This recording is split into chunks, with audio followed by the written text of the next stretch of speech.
بسم اللہ الرحمن الرحیم. In the name of Allah, the Beneficent.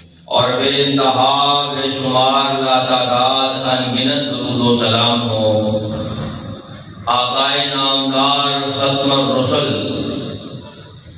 پیکر حسن و جمال فاطمہ الزہرا رضی اللہ تعالی عنہا کے بابا حسنین کے نانا، میرے اور آپ کے رہبر اور رہنما جناب محمد رسول اللہ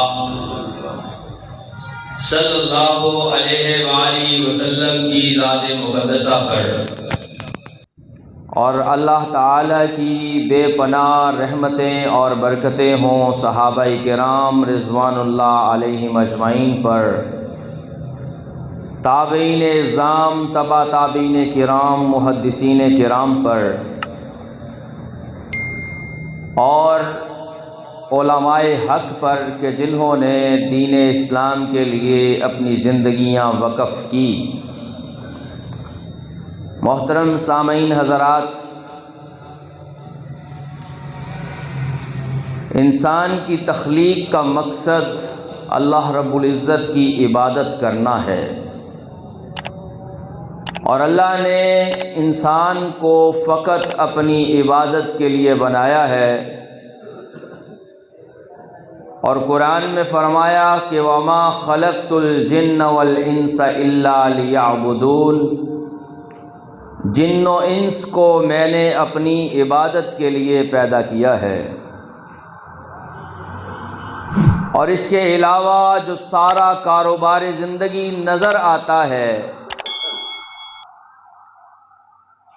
کہ چاہے وہ سائنس کے کرشمات ہوں یا وہ دنیا کی سیر و تفریح ہو اور اس سے حاصل ہونے والی نصیحتیں اور عبرتیں ہوں، وہ انسان کو اسی نتیجے پہ لے کے آتی ہیں کہ ان سارے کمالات کو دیکھنے کے بعد انسان یہ رزلٹ نکالتا ہے کہ اللہ اکبر، اللہ سب سے بڑا ہے۔ یہ ساری کائنات، یہ ساری تخلیقات اور موجودات اس کی کبریائی کے اوپر شاہد ہیں اور گواہی دینے والی ہیں کہ اللہ سب سے بڑا ہے۔ اور یہ ساری چیزیں انسان کو ایک ہی نتیجے پہ لے کے آتی ہیں، ایک ہی رزلٹ نکلتا ہے، اور وہ نتیجہ اور رزلٹ یہ ہے کہ انسان کو اسی رب اکبر کے سامنے جھکنا ہے اور اس کے ہی سامنے سر بسجود ہونا ہے۔ یہی انسان کی تخلیق کا مقصد ہے، اس کے علاوہ انسانی تخلیق کا کوئی اور مقصد نہیں ہے۔ اسی لیے اللہ تعالی نے تمام انبیاء کرام کو عقائد کے ساتھ ساتھ عبادات کا عمل اپنی امتوں کو بنانے کی تلقین کی ہے، اور جتنے بھی نبی آئے ہیں انہوں نے اپنی امتوں کے سب سے پہلے عقائد کی اصلاح کی، اور جب ان کے عقیدے درست ہو گئے تو پھر اس کے بعد انہیں اللہ کے سامنے جھکانے کی تلقین کی اور ان کے لیے عبادت کے احکامات کو واضح کیا۔ ہمارے پیارے نبی جناب محمد رسول اللہ صلی اللہ علیہ وآلہ وسلم نے بھی اپنی قوم کو عقائد سے شروع کیا، اور پھر اللہ تعالی نے عبادات کا تحفہ عطا کیا، اور آہستہ آہستہ ان عبادات کی طرف پیارے نبی صلی اللہ علیہ وسلم امت کو لے کر آئے ہیں۔ اور در حقیقت یہ عبادات بھی وحدانیت کی، دلیل ہیں اس کائنات کے رب کی کہ جس نے یہ ساری عبادات فرض کی ہیں، کہ وہ اللہ تعالی وحدہ لا شریک ہے، اس کا کوئی ثانی نہیں، وہ رب العالمین ہے، وہ الہ واحد ہے۔ تو یہ عبادات اس بات کا ثبوت ہیں کہ لا الہ الا ہو، اس کے سوا کسی کی عبادت جائز نہیں ہے۔ اور عبادات میں سے جو اہمیت نماز کو حاصل ہے، جو قدر نماز کی ہے، عبادات میں سے جو رتبہ اور شان نماز کا ہے، وہ اپنی مثال آپ ہے کہ اللہ تعالیٰ نے یہ عبادت پہلی امتوں پر بھی فرض کی، اور ہمارے پیارے نبی جناب محمد الرسول اللہ صلی اللہ علیہ وسلم کو بھی معراج کے موقع پہ یہ تحفہ اللہ نے عطا کیا کہ اے نبی، تیری امت کے لیے یہ نماز ایک تحفے کے طور پہ عطا کر رہا ہوں کہ ان کی ہونے والی چھوٹی موٹی غلطیوں اور کوتاہیوں کو میں رب ذوالجلال ان کی نمازوں کی وجہ سے معاف کرتا چلا جاؤں گا۔ نماز ایک بہت بڑا اللہ کا انعام ہے، اور یہ اللہ کا ذکر ہے۔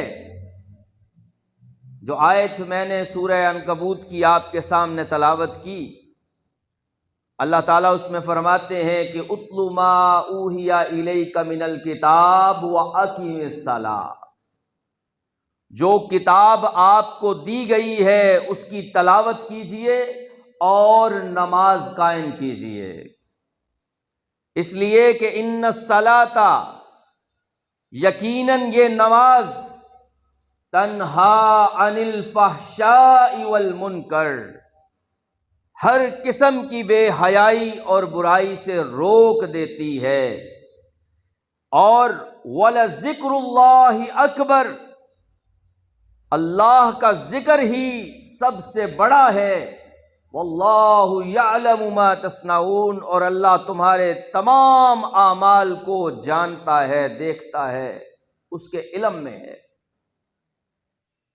نماز ایک ذکر ہے، ذکر الہی، اور یہ ذکر کی اعلیٰ ترین قسم ہے، اور یہ ایسا ذکر ہے کہ جو صرف انسان ہی نہیں کرتے بلکہ اللہ کی تمام مخلوقات یہ ذکر کرتی ہے۔ ایک بہت بڑے اسکالر نے بات کو بڑے خوبصورت انداز میں سمجھایا۔ اس نے کہا، دیکھیں مخلوقات کو ذرا نظر دوڑا کے کس طرح اللہ کے سامنے جھکی ہوئی ہے مخلوقات اور اللہ کی نمازیں ادا کر رہی ہے۔ قرآن بھی یہی کہتا ہے کہ کل قد علم صلاتہ و تسبیحہ، اللہ کی جتنی بھی مخلوقات ہیں وہ اللہ کے سامنے اپنی عبادت کے طریقے کو اور اللہ کے پاکی کے کلمات کو جانتی ہیں کہ کس طرح سے اللہ کے ذکر کو بلند کرنا ہے۔ اسکالر نے لکھا کہ آپ جانوروں کو دیکھ لیں، وہ جانور جو 4 قدموں پر چلتے ہیں ہر وقت اللہ کے سامنے جھکے ہوئے ہیں۔ اس نے کہا درختوں کو دیکھ لیں، ہر وقت اللہ کے سامنے تعظیم کے طور پہ کھڑے ہیں، اور یہ پرندوں کو دیکھ لیں، ہر وقت اللہ کی تسبیحاں اور پاکیاں بلند کیے ہوئے ہیں۔ یعنی کائنات کی کوئی بھی ایسی مخلوق نہیں ہے جو اس اللہ کی عبادت نہیں کرتی، لہذا اللہ نے انسان کے اوپر بھی عبادت فرض کی ہے، اور نماز اہم ترین عبادت ہے۔ نبی کریم صلی اللہ علیہ وسلم کو اللہ نے معراج کے موقع پہ 50 نمازوں کا تحفہ عطا کیا۔ حضرت موسیٰ علیہ السلام سے ملاقات ہوئی، دوبارہ اللہ کے حضور حاضر ہوئے، اور اس میں کمی ہوتے ہوتے ہوتے 5 نمازیں رہ گئی۔ اب امت پر یہ 5 نمازیں، ان الصلاۃ کانت علی المؤمنین کتابا موقوتا، مقررہ اوقات میں فرض کر دی گئی ہے کہ امت نے 5 نمازیں پڑھنی ہیں، اور یہ نماز اسلام کا ایک بنیادی ستون ہے۔ آپ نے فرمایا کہ بنی الاسلام علی 5، اسلام کی بنیاد 5 چیزوں پر ہے۔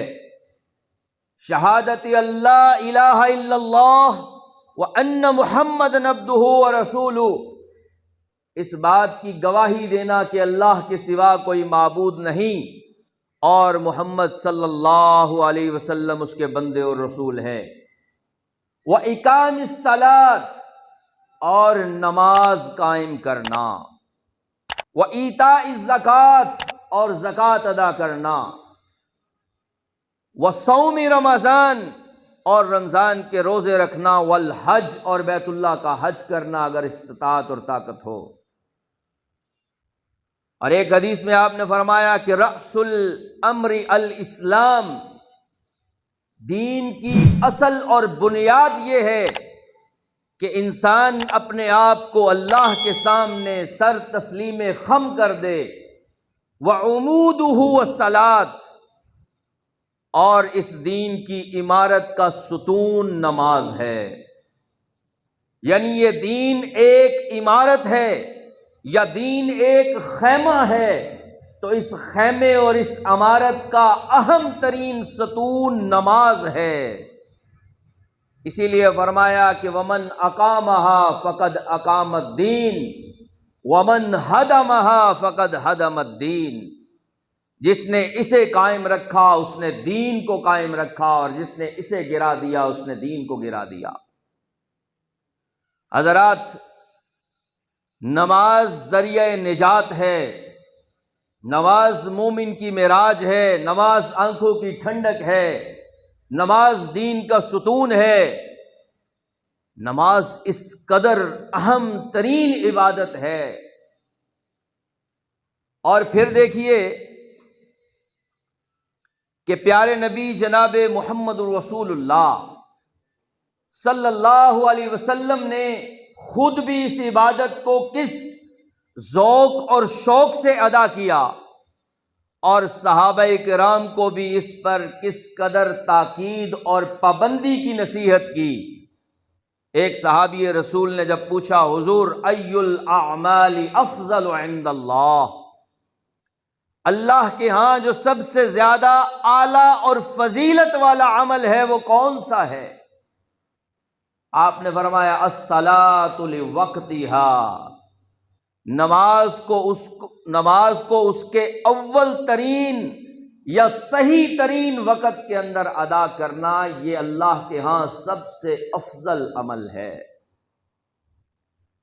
لہذا نماز اس قدر افضل ہے، اور خود اللہ کے نبی نے اپنی سیرت اور اپنی سنت سے بھی اس چیز کو واضح کیا ہے، چاہے جنگ کا میدان ہو یا امن کا ماحول ہو، اللہ کے نبی نے اس عبادت کو کبھی نہیں چھوڑا۔ آپ صلی اللہ علیہ وسلم کی زندگی کے آخری ایام ہیں، پیارے نبی جناب محمد رسول اللہ صلی اللہ علیہ وسلم میں اتنی طاقت بھی نہیں باقی، ضعف اور بیماری اس قدر حاوی ہو چکی ہے کہ اللہ کے نبی صلی اللہ علیہ وسلم کو چلنے کے لیے سہارے کی ضرورت پڑ گئی ہے۔ تو پیارے نبی صلی اللہ علیہ وسلم حضرت علی اور عباس رضی اللہ عنہما کے کندھوں پہ ہاتھ رکھ کے مسجد میں تشریف لایا کرتے تھے۔ اور بیان کرنے والے صحابی نے بیان کیا ہے کہ اللہ کے نبی صلی اللہ علیہ وسلم کے پاؤں گھسٹ رہے ہیں، لیکن اس صورت میں بھی آپ صلی اللہ علیہ وسلم مسجد میں آ کے نماز ادا کیا کرتے تھے، اور جنگ کے میدان میں بھی اللہ کے نبی نے اپنے صحابہ کرام کو جماعت کے ساتھ نماز کی پابندی اور نماز کا حکم دیا، اور جماعت کے ساتھ نماز پڑھ کے دکھائی ہے کہ ایک صف دشمن کے سامنے اسلحہ تانے کھڑی ہے اور دوسری امام کے ساتھ جماعت ادا کر رہی ہے، پھر وہ صف چلی جاتی ہے اور دشمن کے سامنے کھڑی ہوتی ہے، اور وہ صف آ کے امام کے ساتھ نماز ادا کرتی ہے۔ یعنی خوف کے عالم میں بھی پیارے نبی صلی اللہ علیہ وسلم نے اپنے صحابہ کو رخصت نہیں دی کہ ٹھیک ہے تم نماز نہ بھی ادا کرو تو معاملہ چل جائے گا۔ آج ہم نے خود سے یہ بات سمجھ لی ہے، حالانکہ کسی بھی مسلک کے کسی بھی عالم اور امام نے یہ بات نہیں کہی کہ اس سے گزارا چل جائے گا۔ ہوتا ہے نا جیسے علماء کرام کچھ تھوڑا سا لوگوں کو سہولت دے دیتے ہیں کہ چلو بھائی اس طرح نہیں تو اس طرح کر لو، کسی بھی مسلک کے عالم کا یہ بیان آپ نہیں دکھا سکتے کہ اس نے یہ کہا ہو کہ چلو ٹھیک ہے نماز کے بغیر گزارا چل جائے گا۔ حضرات، نماز کے بغیر نجات ممکن نہیں ہے۔ نبی کریم صلی اللہ علیہ وسلم نے فرمایا اول ما یحاسب بہ یوم القیامت الصلاۃ، سب سے پہلے قیامت کے دن جس چیز کے بارے میں پوچھا جائے گا وہ نماز ہوگی، اور اگر اس معاملے کے اندر انسان کامیاب ہو گیا تو پھر اگلی منزلیں بالکل آسان ہوتی چلی جائیں گی۔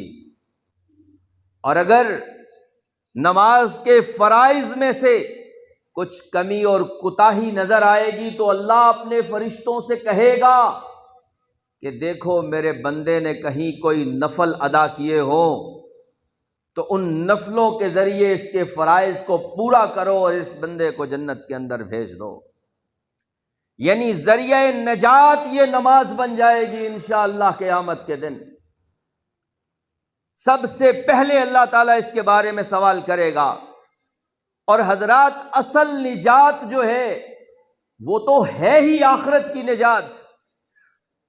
یہ دنیا میں کوئی تھوڑا کھا لے، زیادہ کھا لے، کوئی تھوڑا اچھا پہن لے، کوئی سادہ پہن لے، کسی نے عالی شان مکانات کے اندر زندگی گزار لی تو کوئی جھونپڑیوں میں رہ کے اپنی عمر پوری کر گیا، برابر ہے سارے۔ اگلی منزل ایک جیسی نظر آتی ہے، ذرا قبرستانوں کا چکر لگا کے انسان دیکھے تو صحیح کہ وہاں کس کے محلات ہیں یا وہاں کس کی جھونپڑیاں ہیں، وہاں کس کے لباس اور خوشبوؤں کا تذکرہ ہے، کچھ بھی نہیں، سب برابر ہے۔ اصل نجات قیامت کے دن اور آخرت کی نجات ہے۔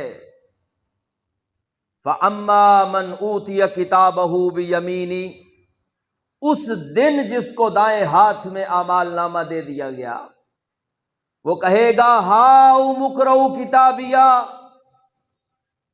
دیکھو میرا اعمال نامہ، مجھے تو پہلے سے ہی پتا تھا، انی ظننت انی ملاق حسابیہ، نمازیوں کو اللہ سے امید ہوتی ہے، یہ جو صبح و شام، دن رات، فجر کے وقت، ظہر کے وقت، عصر، مغرب، عشاء، اور پھر کبھی کبھی رات کو اٹھ کے اللہ کو یاد کرنا، یہ امید کے ساتھ، یہ اس خیال کے ساتھ کہ ہم اپنے اللہ کو منا رہے ہیں، ہم اپنے اللہ کو خوش کر رہے ہیں، اور یقیناً وہ ہم سے خوش ہو جائے گا انشاءاللہ۔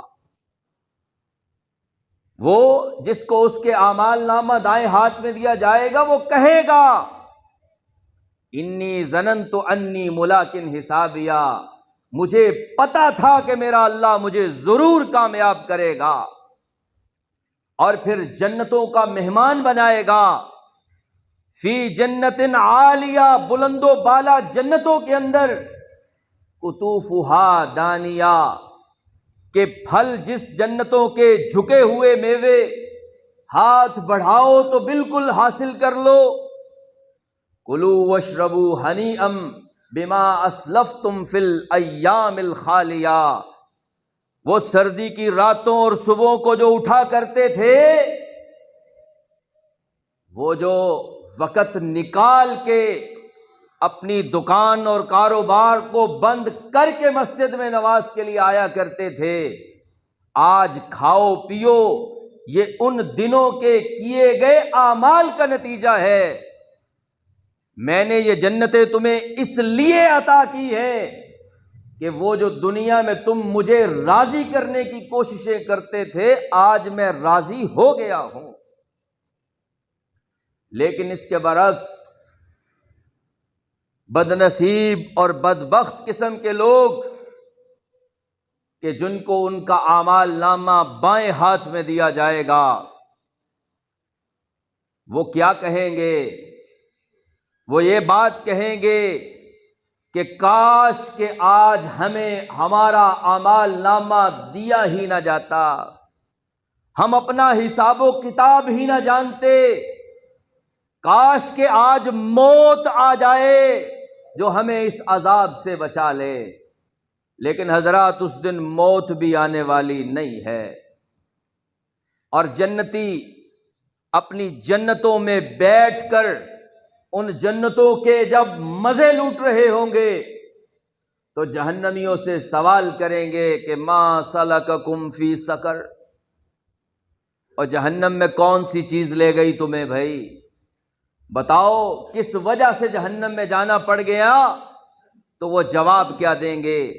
قالوا لم نک من المصلین، وقت بڑا ملا تھا، جسمانی اعضاء بھی بالکل درست تھے، کوئی کام بھی نہیں ہوا کرتا تھا، کوئی اتنی بڑی مجلس اور محفل بھی نہیں تھی، اور کوئی بہت بڑا عہدہ بھی ایسا نہیں تھا کہ جس کی وجہ سے نماز نہ پڑھ سکتے، لیکن ان سب کے باوجود لم نک من المصلین، ہم نمازی نہ بن سکے، لہذا آج جہنمی بن گئے ہیں۔ حضرات، دو ہی باتیں ہیں، نمازی بن کے جنتی بن جاؤ، یا بے نماز بن کے جہنم کا ایندھن اور بالن بن جائے انسان۔ اب یہ خود عقل مند ہے انسان کہ اس نے فیصلہ کون سا کرنا ہے۔ اور پھر دوسری بات یہ ہے کہ اس عبادت میں جاتا کیا ہے؟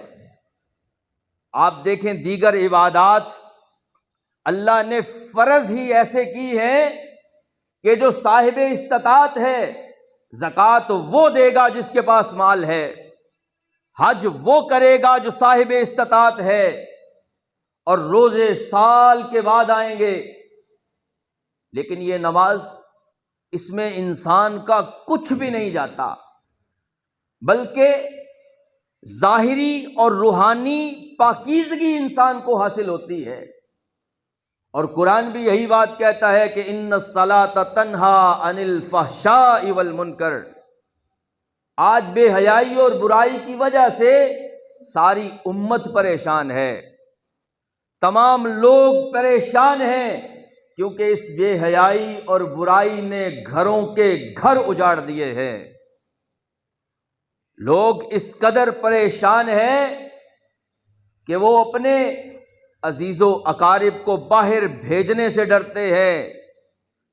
اس قدر پریشانیاں، اور حل تلاش کرنے کے لیے دائیں بائیں دیکھا جاتا ہے، ملکی قوانین کو سخت ترین بنانے کے متعلق کہا جاتا ہے، لیکن اس قرآنی فیصلے کو کوئی نہیں پڑھتا کہ قرآن کہتا ہے کہ ان الصلاۃ تنہی عن الفحشاء والمنکر۔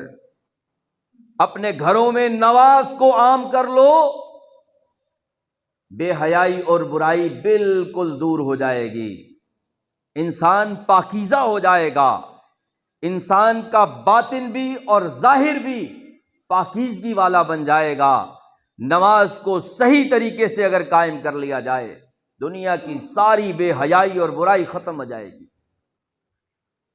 اور سابقہ اقوام کے واقعات پڑھنے تو ایک چیز یہ بھی نظر آتی ہے کہ ان قوموں میں اس طرح کے واقعات اس وقت پیدا ہونا شروع ہوئے کہ جب وہ لوگ عبادات اور خصوصاً نماز سے پیچھے ہٹے ہیں۔ اور آج اگر ہم اپنی اس امت کی بات کریں تو ہماری امت میں بھی بے حیائی اور برائی، اس کے اسباب کی ایک بڑی وجہ آپ کو یہی نظر آئے گی کہ نماز قائم نہیں کی جاتی۔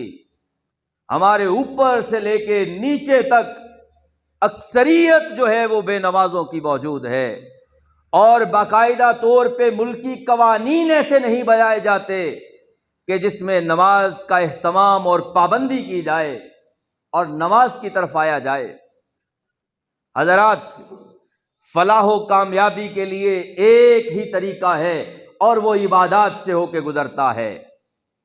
فرمایا قد افلح المؤمنون، مومن کامیاب ہو جائیں گے کل قیامت کے دن، الذین هم فی صلاتہم خاشعون۔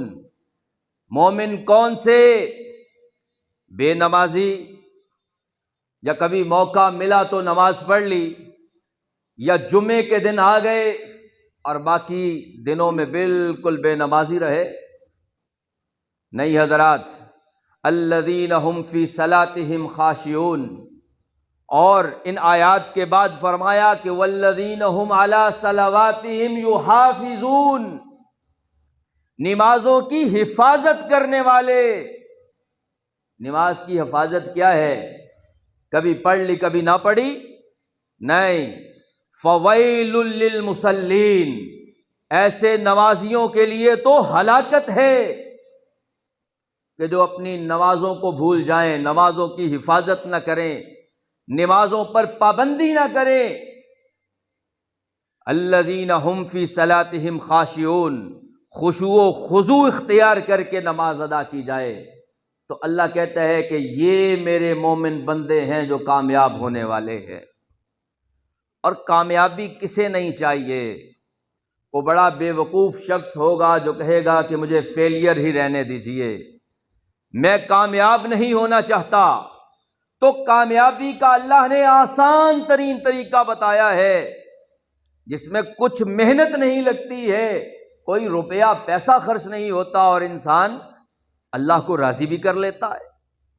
اور حضرت علی رضی اللہ تعالیٰ عنہ کا فرمان ہے کہ جس کا دل چاہتا ہے کہ اللہ کی باتیں سنیں کہ میرا اللہ کیا کہتا ہے، تو وہ قرآن کی تلاوت کرے، قرآن کو سمجھے، کیونکہ قرآن اللہ کے الفاظ ہیں جو اس نے اپنے بندوں سے خطاب کیا ہے۔ اور جس کا یہ دل چاہتا ہے کہ اپنی باتیں اپنے رب کو سنائے، اپنی باتیں اپنے اللہ کو سنائے، بڑا دل کرتا ہے۔ دنیاوی لحاظ سے تو لوگ بڑی باتیں اور دعوے کرتے ہیں کہ جی ہماری کوئی سنتا ہی نہیں، کس کے سامنے جا کے داد رسی کے لیے فریاد کریں، کس کے سامنے جائیں اور مدد کا تقاضا کریں؟ یہاں رب العالمین یہ کہتا ہے کہ آؤ میرے دربار میں تمہاری آوازیں اور باتیں سننے کے لیے ہر وقت تیار ہوں۔ استعینوا بالصبر والصلاۃ، اللہ کہتا ہے نماز پڑھو میں مدد کروں گا، مجھے پکارو میں تمہاری سنوں گا۔ اور یہ کوئی سننے والا کوئی عام نہیں، اس پوری کائنات کا رب ہے۔ اور بعض اوقات آپ دیکھیں کہ ہم اگر نماز نہ پڑھیں تو بغاوت ہے یہ، اور یہ بغاوت کسی حکمران کے خلاف نہیں کہ معمولی سے حکمران کی ہم نے حکم عدولی کر لی تو کیا کر لے گا ہمارا، کیا بگاڑ لے گا ہمارا، ہمیں جیل میں ڈال دے گا، جرمانہ کر دے گا۔